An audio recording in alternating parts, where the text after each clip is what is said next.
directo, estamos debatiendo sobre la Vinotinto. Pero antes de continuar, vamos a hacer la pregunta, o se la va a hacer el señor HRH Octavio Hernández, quien va a decir la pregunta para que se gane una camisa del Caracas Fútbol Club. Ok, en el suplemento de hoy de Líder, tenemos en la segunda página a un personaje que es bastante polémico y estamos hablando bastante de él. Por favor, envíenos a @líder en directo y en @líder en deportes quién es ese personaje que sale en la segunda página del suplemento de hoy de Líder. Si no tiene el periódico, vaya al kiosco y cómprelo ya. Se va a llevar una camisa de Caracas Fútbol Club. ¿Qué conste? Se meten en el Twitter de Líder en Deportes, ahí está la pregunta, respondan a ese Twitter, no a nosotros, porque nosotros no damos el regalo, lo da la cuenta de Líder. Continuemos. César Farías. El planteamiento contra Paraguay, un cambio contra Perú, la rueda de prensa donde dice que no iba a hablar de números, pero saca su listica, donde da la idea de que Venezuela siempre estuvo metido en zona de clasificación, lo cual es una verdad media, como la mayoría que él maneja cuando quiere hacer un discurso, porque él se queja del calendario, pero es que paradójicamente Venezuela tuvo la mejor actuación con el calendario más difícil, que fue la primera ronda, por colocar un nombre, donde sumó 11 puntos. Correcto. Cuando le tocaban 5 partidos en casa para la segunda vuelta, fracasó. Fracasó ante rivales directos como Uruguay, fracasó con rivales directos como contra el propio Paraguay. Tenía la obligación de ganar, no se ganó. Por poner ejemplos, Colombia tenía que empatar para clasificar, lo logró. Ecuador tenía que vencer directamente a su rival directo Uruguay, lo logró. No le ganamos al colista en casa. No le ganamos a Paraguay. Pero quizás ese partido no es el que preocupa tanto. Lo que más preocupa es que ante los rivales directos al día de hoy, cuando analizamos la clasificación, serían Ecuador, Chile y Uruguay. Contra esos rivales directos de 18 puntos en disputa, sumamos 2. Pero además hay un tema y de repente puede sonar un poco más, o creo yo que hay que irse un poco más allá. Y tiene que ver directamente, primero el nombre del calendario, como bien decía Joan. Pero ¿quién aprueba el calendario? ¿Quién aprueba el calendario? Los presidentes de las asociaciones. Hace 4 meses, cuando estalló el tema Conmebol, yo lo comentaba con Joan. ¿Quién está diciendo que Esquivel va a ser presidente de Conmebol? Es falso, no tiene ese peso. Entonces, si Esquivel y su supuesto peso, el que todos quieren creer o el que muchos quieren creer, no puede contra un calendario que es el mismo desde la eliminatoria a Corea-Japón 2002, señores, no hay peso. Segundo, el tema del partido clave. Farías le dice que se perdió todo frente a Chile. No, mentira. Se perdió todo frente a Paraguay en Paraguay. ¿Y sabe por qué? Frente a Paraguay, en Paraguay, en Asunción, Farías ensaya un cambio de 180 grados. La selección juega a lo que jugó contra Perú un año y medio después, o lo que intentó hacer frente a Paraguay hace 3 días. Ese día se gana el partido, se domina a Paraguay y Farías obviamente después dice que si no ganaba se iba. Pero ese partido le ofreció una ventana al cambio.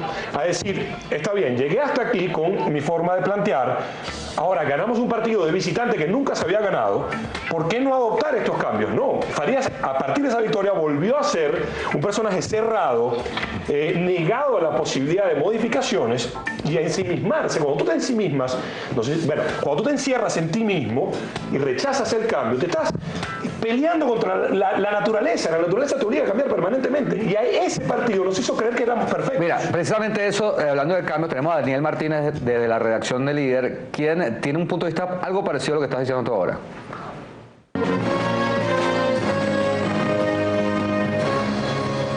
En este premundial, César Farías no supo leer los partidos, no hizo los cambios adecuados, no hizo las convocatorias correctas y dejó escapar los puntos en casa, vitales para una clasificación a un mundial. Por eso, hoy Venezuela le dice adiós a Brasil 2014.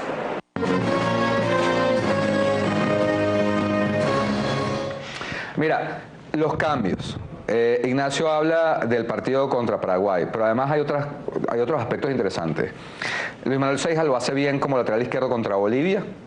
Luego desaparece de esa posibilidad para repetir a Gabriel Sichero, que no le fue bien, y luego tuvo un peso. Claro, después quisieron llevar a esto a un tema extradeportivo, con lo cual no estoy de acuerdo, porque Gabriel ha estado en buenos partidos y en malos como cualquier futbolista.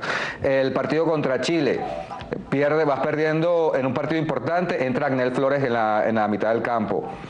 Colombia ayer perdía 3 goles por 0 y metió la artillería a ver qué pasaba y lo termina empatando. Tiempo hizo las modificaciones, exacto. El día de ayer 64 minutos sin cambio. Juan, ¿qué lectura se tiene de las maneras como César Farías utiliza sus jugadores cuando los resultados no se le están dando? Lo que pasa es que va más allá de los cambios en un determinado momento del partido. Viene desde el mismo, como lo decía Ignacio, desde el mismo punto del once inicial. Venezuela se movió mucho, o la idea táctica de Venezuela, las variantes partido a partido se movieron mucho según la necesidad, no tanto por el convencimiento de una idea. Como bien lo decía él, vino ese partido contra Paraguay que cayó en el momento ideal, en el momento perfecto, porque cerraba la primera vuelta para Venezuela. Venía toda una segunda vuelta donde íbamos a tener 5 partidos como locales y de eso que eran 15 puntos. De hecho, es irónico que ahorita se hable de lo del calendario cuando en el cierre de esa primera vuelta el mismo cuerpo técnico decía, bueno, salimos con 11 puntos de esta primera vuelta y ahora viene la segunda mitad que es favorable para Venezuela, y no lo fue. Más bien la selección firma una primera vuelta extraordinaria, la mejor de su historia, y decayó mucho luego, precisamente por dejar ir muchos puntos en casa. Y ese cambio del partido de Paraguay fue inmediato. Paraguay, un buen partido donde Venezuela apostó a ir a buscar al rival, a tener balón, a tener presencia en el área contraria, y contra Ecuador fue otra cosa, siendo local y siendo un partido de muchas obligaciones. Era el momento ideal para darle continuidad a eso y no lo vimos. Ahora, vemos en el partido de ayer lo mismo, un primer tiempo en el que se le da simplemente continuidad a lo que fue la apuesta con Perú. Paraguay no es Perú. Es otra idea, es otra concepción del juego en su misma esencia de lo que es el fútbol paraguayo. No se le dan las cosas. Todos esperábamos en el entretiempo, por lo menos yo en lo particular, esperaba el cambio por Miku Fedor y por Rómulo Otero, que para mí fueron quizás las dos piezas que menos lucieron o menos peso tuvieron en esos primeros 45 minutos.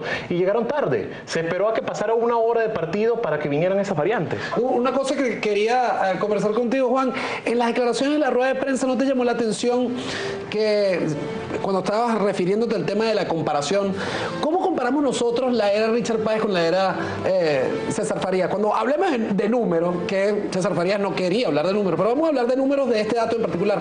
¿Cuántos jugadores en Europa tenía Richard Páez? ¿Y cuántos jugadores manejó César Farías? ¿Cuántos recursos? ¿Cuánto talento? Es que no puedes comparar de esa forma. Vamos a continuar, esa la vamos a responder para el siguiente bloque, porque se nos está acabando los minutos de este segundo. Ya regresamos con más de la Vinotinto en Líder en Directo.